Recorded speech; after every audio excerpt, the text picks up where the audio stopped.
Newton's first law states that an object at rest will remain at rest and an object in motion will stay in motion unless acted upon by an outside force. When two objects, a duck and a skateboard, are in motion and the skateboard is stopped by an outside force, ignoring gravity and air resistance, the duck will want to keep moving at the same rate in the same direction. With gravity, however, the duck travels in a curve towards the ground, accelerating toward the center of the Earth.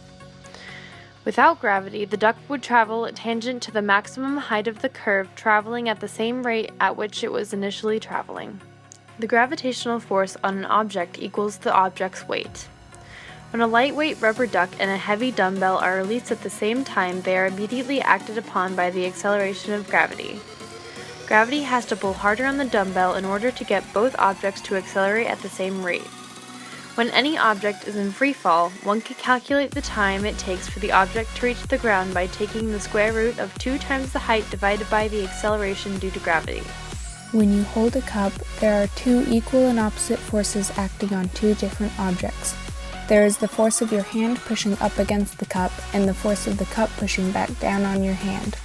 This displays Newton's third law, which is, for every action there is an equal and opposite reaction. There are 2 types of electrical circuits, series and parallel circuits. Series circuits are arranged in a chain so that the current only has one path to follow.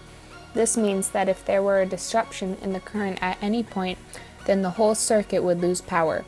An example of this is when one light on a strand of Christmas lights goes out, then the whole strand is out. Parallel circuits have multiple paths for the current to follow, so if the current is disrupted in one spot, it can still reach the rest of the circuit. This way, if one light goes out on a strand of Christmas lights, then the rest of them will still have power. Zoom in on the duck. Don't touch it!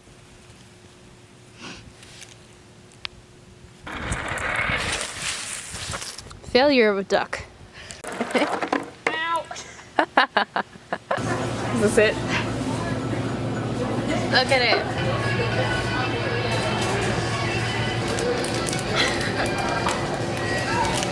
No. No. Stay. No!